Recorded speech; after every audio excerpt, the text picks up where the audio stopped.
Seja bem-vindo de volta às nossas aulas aqui da exposição do livro de Gálatas da Escola Charles Spurgeon online. Nós estamos aqui seguindo o texto de Gálatas e hoje nós vamos trabalhar o capítulo 4. Então, para que você não se perca aí dentro do esboço que nós temos tratado, eu vou abrir aqui para a gente se situar bem. No primeiro ponto, falamos sobre a introdução. Não quero também ser repetitivo, vocês já ouviram isso algumas vezes. Paulo traz a sua saudação e a sua denúncia com relação àqueles irmãos que estavam se desviando do Evangelho e do próprio Senhor Jesus.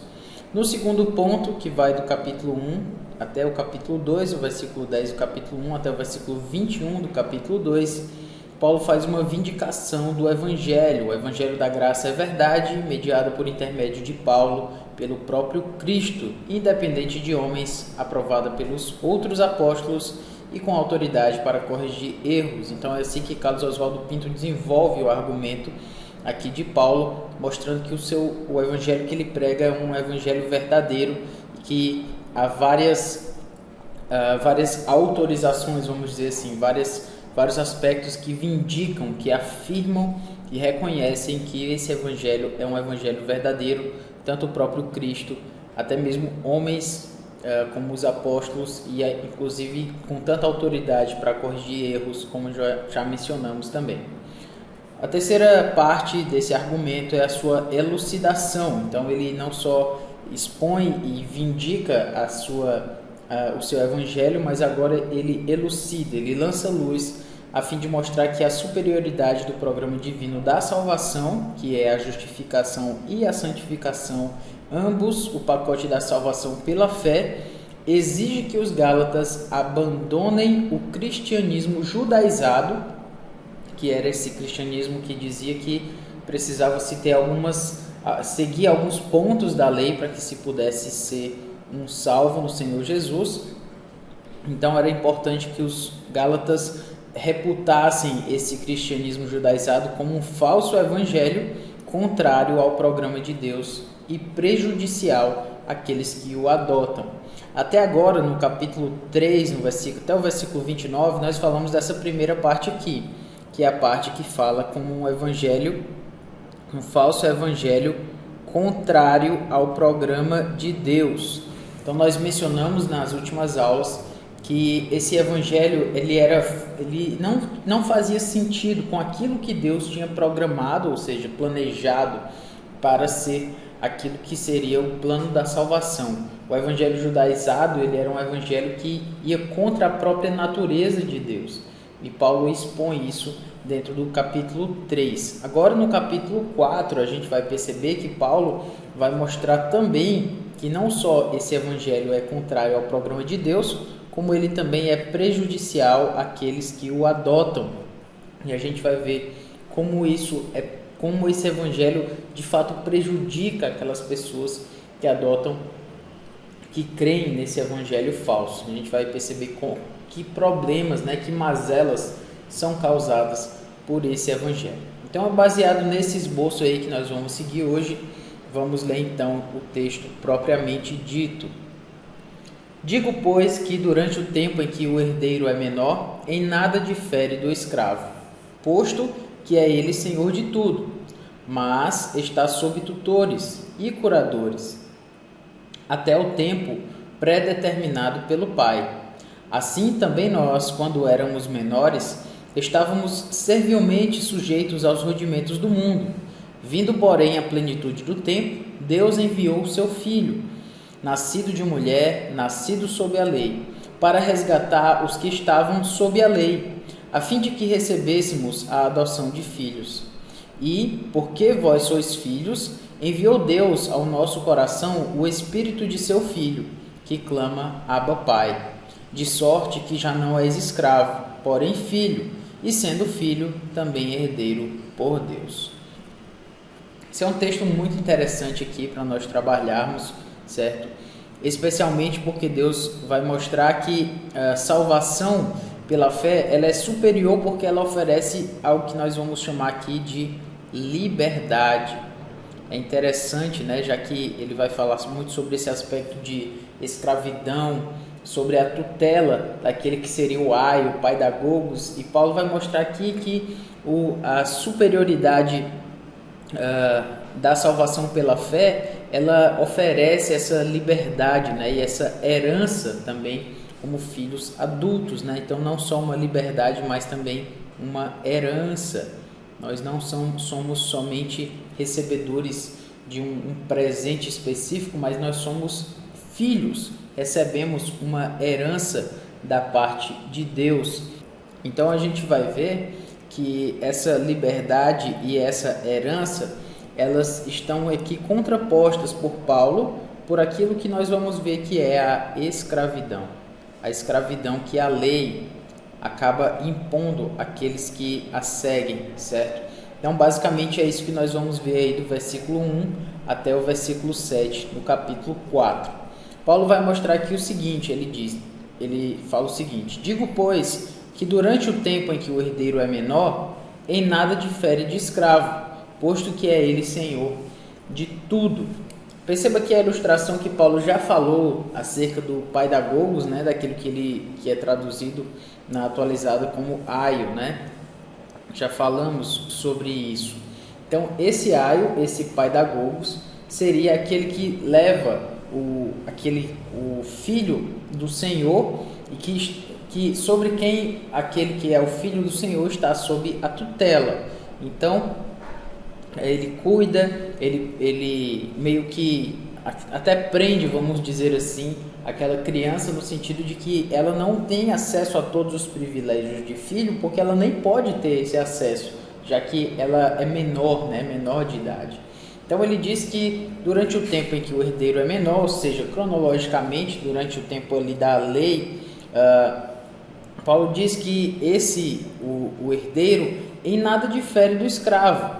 O herdeiro é igual ao escravo, porque ele é limitado, ele não tem todos os benefícios, todos os privilégios do Senhor. Ele é como um escravo. Então, já que no caso o escravo, ele é senhor de tudo. E é interessante aqui, né, essa contraposição aqui que Paulo fala de escravo e senhor, né, sobre a questão da liberdade aí.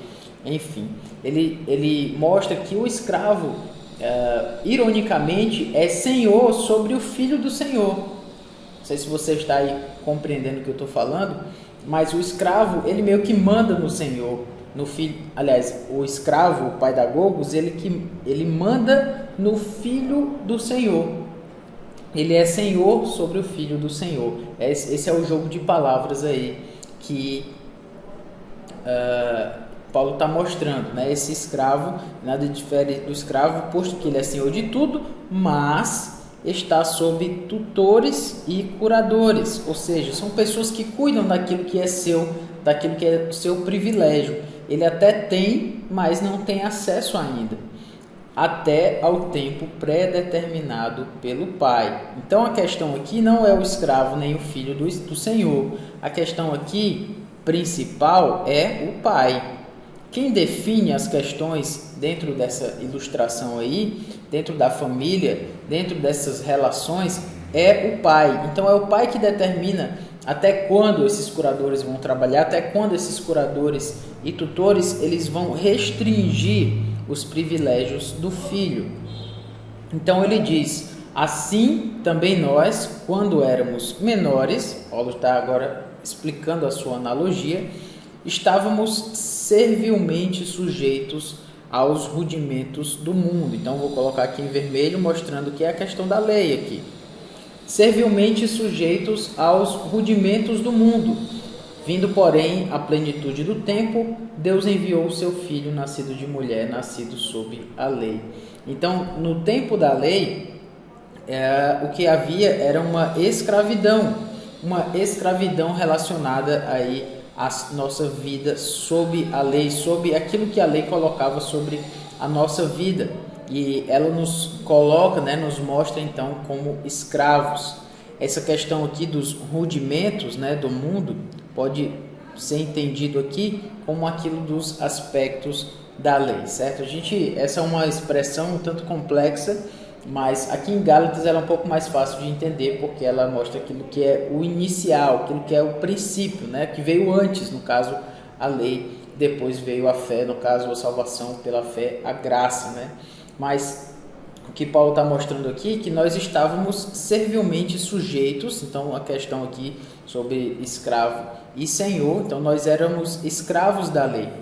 Vindo, porém, a plenitude do tempo, o pleroma, né, como é conhecido aí, a palavra no grego, vou colocar aqui em português, transliterado, né, o pleroma, a plenitude do tempo. Quando veio o tempo correto, quando veio a maturidade, então Deus enviou o seu filho, nascido de mulher, ou seja, ele era humano, nascido sob a lei, ele estava sob a lei para resgatar os que estavam sob a lei. Aqui estava a finalidade da vinda sobre Jesus.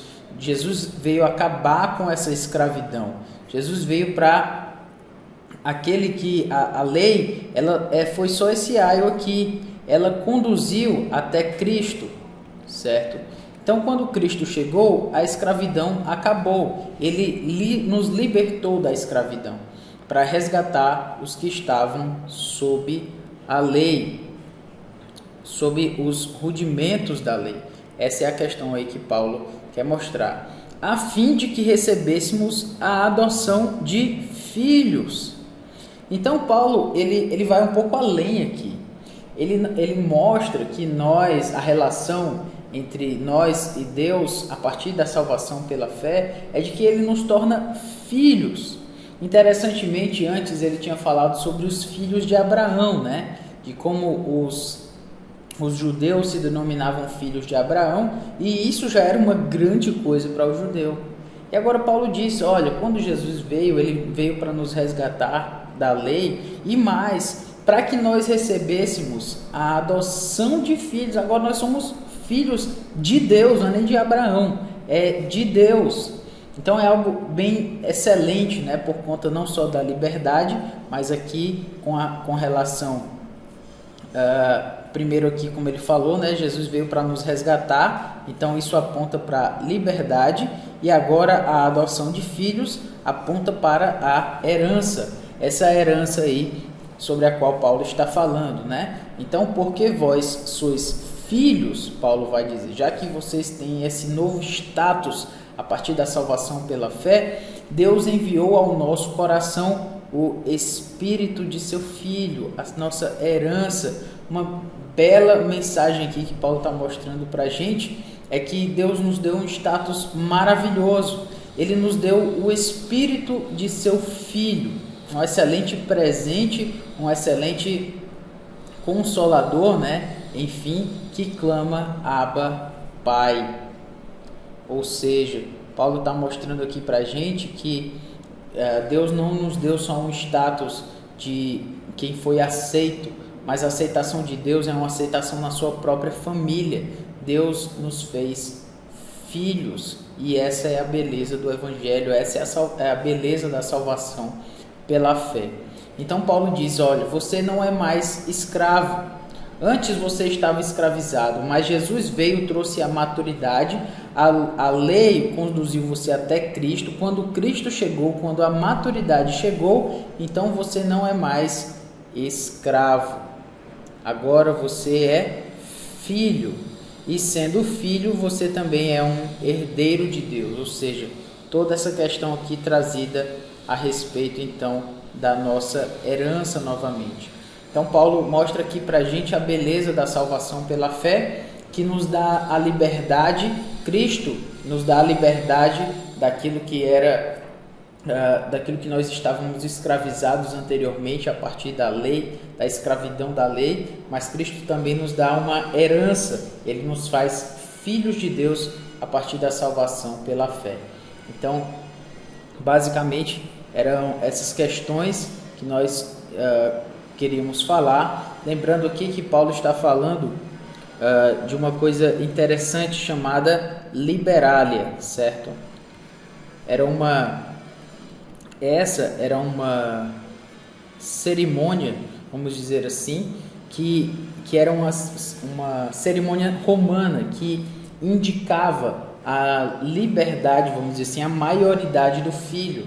Então, até os 18 anos, 17 anos, o filho ali era cuidado, era restringido pelo pai da Gogos, até que então ele, na cerimônia da liberalia, ele meio que era adotado agora como um homem, como alguém maduro, que pode então ter os privilégios, enfim, dos quais ele estava antes restrito.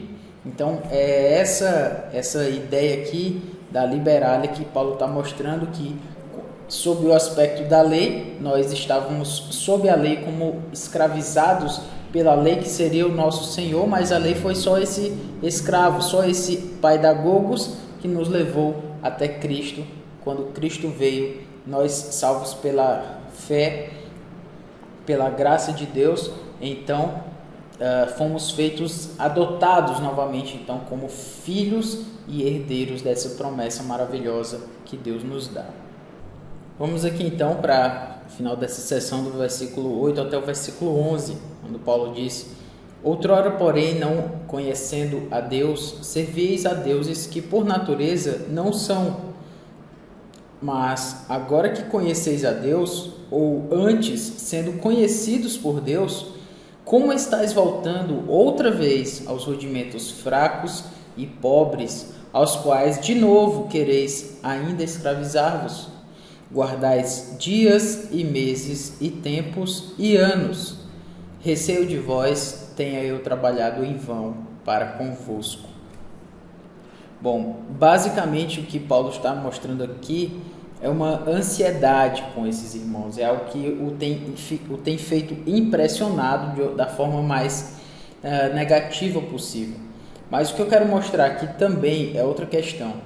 É como se o argumento de Paulo tivesse acabado, o argumento de que o evangelho da graça é superior a essa questão aí de que a lei é necessária para a nossa salvação, como os judaizantes estavam querendo afirmar. Então é como se Paulo tivesse aqui concluído, até o versículo 7, ele concluiu o seu argumento de várias formas, vindicando ali, mostrando com a autoridade que ele tinha recebido de Cristo, os apóstolos reconheceram, aí ele vai prosseguindo mostrando que tudo isso é até ilógico e mostra as relações ali de maioridade, de maturidade, mostra toda essa questão ilógica do argumento legalista, do argumento judaizante, até o ponto de mostrar que isso é contra a própria natureza do próprio Deus, mostrando que o Antigo Testamento também traz essa confirmação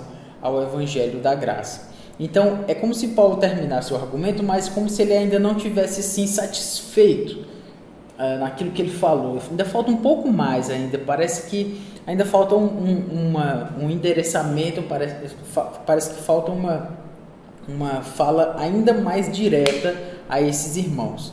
E é assim que o versículo 8 até o versículo 11 fica dentro dessa história, certo? Então, Paulo aqui faz o que nós vamos chamar de um apelo muito forte a esses irmãos. Ele coloca para esses irmãos da forma mais clara possível o absurdo em que eles estão caindo acerca da sua vida espiritual, certo? Então, ele lembra a esses irmãos da sua vida pagã. Lembre-se de que ali na região sul da Galácia, né, era uma região em que Paulo, em algum dos momentos lá, inclusive com Barnabé, ele foi confundido com deuses. Então você pode imaginar, eles chamando Paulo e Barnabé de Apolo e Hermes, enfim. Então eram pessoas altamente supersticiosas, altamente paganizadas, e Paulo trouxe o evangelho para essas pessoas. Essas pessoas foram convertidas ao evangelho e então parece que elas estão voltando para aquele paganismo de outrora. Então Paulo está dentro desse aspecto aí e ele mostra então que ele está preocupado se ele não trabalhou em vão diante da vida dessas pessoas. Sucintamente é isso que Paulo está fazendo aqui no seu apelo, certo? É como se ele tivesse terminado o sermão e agora ele está fazendo um apelo para esses irmãos, um apelo muito constrangedor que, se assim podemos falar, né, no sentido de querer constranger esses irmãos a pensarem naquilo que eles se tornaram. Então Paulo diz: outrora, ou seja, no tempo passado, certo? Paulo já está remetendo esses irmãos para trás. Ele diz: vocês não conheciam a Deus, não conhecendo a Deus, servíeis a deuses. Então, perceba aqui o jogo de palavras de Paulo, né? A questão de Deus e de deuses, certo? Até mesmo aí no original há um jogo de palavras sobre isso. Então Paulo diz: antes vocês serviam a esses deuses porque vocês não conheciam a Deus. Esses deuses que por natureza nem são deuses, certo? Por natureza não são deuses. Então deixa eu só explicar algo interessante aqui sobre esse aspecto pagão. Esse aspecto das divindades pagãs, vou colocar aqui do paganismo, certo? E aqui eu vou colocar do cristianismo. Deixa eu me colocar um pouco melhor aqui para a gente entender. Paganismo, vou colocar aqui também o legalismo. E aqui eu vou colocar então o cristianismo, para que entendamos melhor essas questões aí.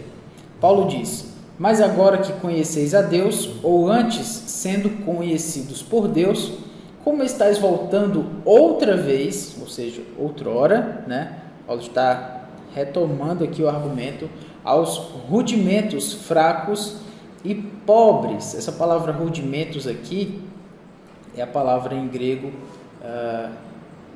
deixe-me, stoireia,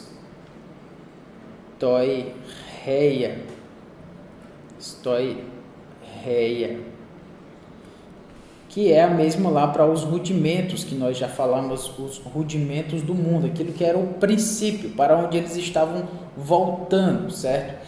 Esses rudimentos fracos e pobres, aos quais, de novo, outra vez, né? Então Paulo ele não está sendo, vamos dizer assim, econômico nas suas palavras aqui, no sentido de mostrar a esses irmãos que eles estão voltando. Paulo está aqui num argumento cronológico, vamos dizer assim, no sentido de o que é progressão e o que é regressão. Quereis ainda escravizar-vos, guardais dias e meses e tempos e anos. Receio de vós que tenho eu trabalhado em vão para convosco. A questão aqui do paganismo é que Paulo está comparando o paganismo com o legalismo e mostrando que o cristianismo não tem nada a ver com isso, certo? Porque ele diz que essas pessoas que na verdade os Gálatas, para quem ele pregou, eles estavam ali no paganismo, eles não conheciam a Deus, certo? Não conheciam a Deus. Não conheciam a Deus. Só que os que estavam ali defendendo o legalismo, eles se diziam até filhos de Abraão. Mas Paulo mostra que isso também não é conhecer a natureza de Deus. Paulo mostrou isso nos seus argumentos também. Então o legalismo, as pessoas que seguem o legalismo, elas também não conheciam a Deus. Elas pensavam conhecer, mas elas não conheciam, porque o Deus a quem elas serviam era um Deus do toma lá da cá, né? O Deus que você dá algumas coisas e recebe algumas coisas desse Deus. Mas esse Deus não é o Deus do cristianismo. O Deus do cristianismo é um Deus que vai ao conhecimento das pessoas, ou seja, sendo conhecidos por Deus. Antes, sendo conhecidos por Deus. No cristianismo nós temos um conhecimento de Deus. Deus nos conhece, né? Então, conhecemos a Deus, mas também somos conhecidos, certo? Conhecidos por Deus.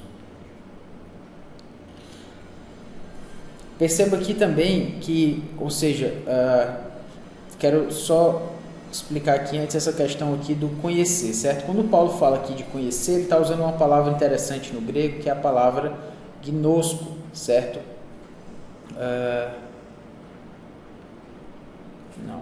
Não é assim. Gnosco. A palavra gnosco do grego é uma palavra que significa conhecer, mas um conhecer um pouco mais profundo, vamos dizer assim, né? Um conhecer mais relacional do que propriamente intelectual. Então Paulo está dizendo que no paganismo e também no legalismo não é um conhecimento real, é um conhecimento, se não superficial como o do legalismo, é um conhecimento completamente absurdo como o do paganismo. Na relação do paganismo também era uma relação de escravidão. Paulo está mostrando aqui também, mostrando que os deuses não o são, né? Então ele diz: agora conheceis a Deus, ou antes, sendo conhecidos por Deus, como estáis voltando outra vez aos rudimentos. Então Paulo chama aqui dos rudimentos. Só que ele diz que o legalismo também são rudimentos, certo? Mas Paulo chama o cristianismo verdadeiro de maturidade, como nós já mencionamos. Aqui é a completude do seu argumento.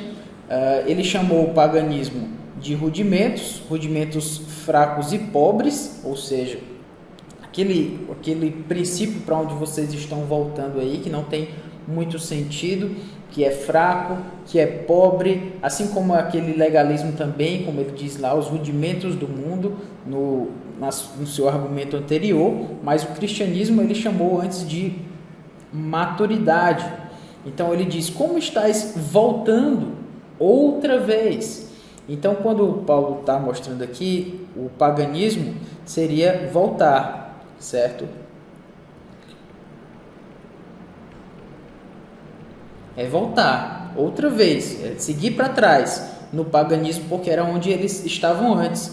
O legalismo também é voltar, porque, como nós já temos mostrado, Paulo mostra que Jesus veio, quando Jesus veio, ele trouxe essa maturidade, veio na plenitude dos tempos o Filho, e pela fé nós temos pela graça e pela fé nós temos essa salvação. Então, nesse sentido, nesse espectro aí, o cristianismo ele seria avançar.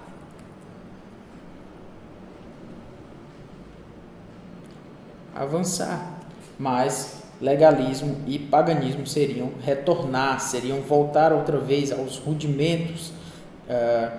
No caso também aqui falando sobre a escravidão. Quereis ainda vós, né, escravizar-vos. Então perceba que no paganismo há uma escravidão também.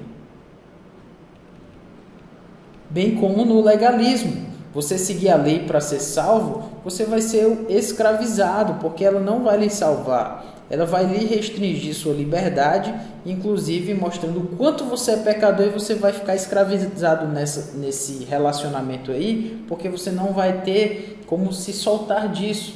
Jesus veio para nos libertar desse cativeiro da lei. Não que a lei seja má em si mesma, a lei é boa, a lei é de Deus, só que ela não pode fazer nada para nos salvar. Jesus veio para nos libertar. Então, o cristianismo ele traz a liberdade, certo? Ao invés da escravidão. Então, Paulo diz aqui: guardais dias e meses e tempos e anos. Essa escravidão aqui, a que eles estão se submetendo, ela inclui esses dias, meses, tempos e anos. Então deixa-me explicar um pouco aqui, né? Os judaizantes, eles queriam, como eu já tenho falado, eles queriam submeter os gentios a alguns costumes judaicos e dizer que isso é que traria salvação aos cristãos novos convertidos. E Paulo está mostrando para eles: olha, vocês estão voltando, porque vocês estão seguindo aí dias, e quando ele fala dias, seria a guarda ali do sábado, né? Como era para o judeu. E Paulo diz que eles estão guardando esses dias, e ele diz que isso é um argumento, aliás, ele mostra no seu argumento que isso seria voltar, isso seria retroceder ao invés de avançar. Além disso, Paulo também fala de meses, que se referiria então às celebrações ligadas ali aos ciclos dos meses recorrentes, certo? Como aqueles ligados à aparência de lua nova, que até mesmo Isaías chega a falar. Então eram celebrações ligadas aos meses, à lua, enfim. Paulo diz, vocês estão voltando para isso, vocês estão voltando às questões ali dos tempos, ou seja, das estações, que eram eventos com mais de um dia de duração. Então seriam como ali as festas dos tabernáculos, a Páscoa. Então essas cerimônias que os judaizantes estavam querendo dizer que os gentios que estavam se convertendo, eles também deveriam fazer a mesma coisa. E também as questões ali dos anos, certo? Dizia respeito mais naturalmente ali o que provavelmente seria os anos ali do jubileu. Então Paulo está dizendo, vocês estão seguindo dias, meses, tempos e anos que nem são seus de fato. Vocês estão retrocedendo, vocês estão se escravizando. E você pode notar também que o paganismo não é muito diferente nesse sentido desse legalismo, porque as pessoas também criam dias santos, né, ou dias para qualquer tipo de religião aí, enfim. Paulo diz, Jesus veio para acabar com tudo isso, para terminar com isso aí. Vocês seguem uma nova aliança. Vocês não precisam seguir todas essas cerimônias para serem salvos. Então, o ponto aqui não é que Paulo está dizendo que a festa dos tabernáculos é ruim, não é que Paulo está dizendo que a celebração da Páscoa é ruim, não é isso que Paulo está falando, e não confunda isso, por favor. Paulo não é nós sempre temos falado, né? Paulo não é um antinomista, né? Um antinomista. Paulo não é um antinomista, alguém que é anti-lei. Não, pelo contrário. Paulo dizia muito, aliás, ele tinha a lei em uma alta conta, só que ele só está mostrando o real sentido, o real propósito da lei. Então esses dias, meses, tempos e anos eram importantes, as festas eram importantes, as celebrações eram importantes, inclusive elas até apontavam para a vinda do descendente, apontavam para a vinda do Messias, para o Senhor Jesus, para a plenitude, mas o que não se podia esperar do gentio é que ele deveria seguir essas festas para ser salvo, seguir essas festas para ser considerado alguém espiritual. É isso de forma alguma, e é contra isso que Paulo está batalhando com tanta veemência. E por fim Paulo diz, eu receio que de vós que eu tenha trabalhado em vão para convosco. Ou seja, Paulo está com medo de ter trabalhado ali de uma forma inútil. Não que aqueles crentes estejam perdendo a salvação, mas os frutos do Evangelho, que seria justamente o entendimento do Evangelho da graça, é como se o trabalho tivesse sido infrutífero. Paulo está com muito medo disso, ele está ansioso por conta disso, é por isso que ele faz esse apelo tão forte a esses irmãos. Então, algo bem forte aqui para nós também hoje é entendermos que o cristianismo ele nos liberta de alguns paradigmas que as pessoas criam para os cristãos. Os paradigmas da lei, sim, muitas vezes absurdos, que nem estão na palavra de Deus, que são pessoas que criam a partir de fundamentos que estão somente na cabeça delas. E o Evangelho da Graça ele vem para acabar com isso, para mostrar que nós só precisamos de Cristo, do entendimento de que a salvação vem pela graça de Deus e que a obediência ela procede, na verdade, desse entendimento do Evangelho da Graça. Não é que ao entender o Evangelho da Graça, ao entender que nós somos salvos somente por essa fé, que nós então vamos fazer o que queremos, muito pelo contrário. A salvação pela graça nos motiva, nos leva a obedecer a Deus, não agora porque nós vamos ganhar a salvação, mas agora porque Deus nos mostrou um novo caminho para seguir e a obediência será a melhor opção diante disso. Então que Deus nos abençoe, espero que você tenha gostado dessa aula e nas próximas aulas continuaremos aí no capítulo 4 até então o capítulo 5 e o capítulo 6, concluindo o livro de Gálatas. Que Deus nos abençoe e até mais.